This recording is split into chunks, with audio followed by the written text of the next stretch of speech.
In this episode, we'll learn how to manage customer groups and what they are used for.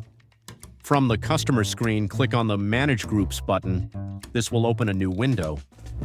At the top, you'll see a form to create new groups, and below a list of existing groups, which is currently empty.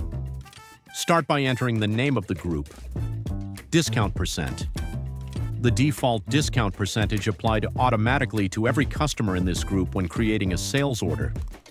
Individual customer discounts take priority over the group discount. Credit limit. The maximum amount of unpaid invoices a customer in this group can accumulate. Once a customer's outstanding balance reaches this limit, the system flags it. You can override this per customer.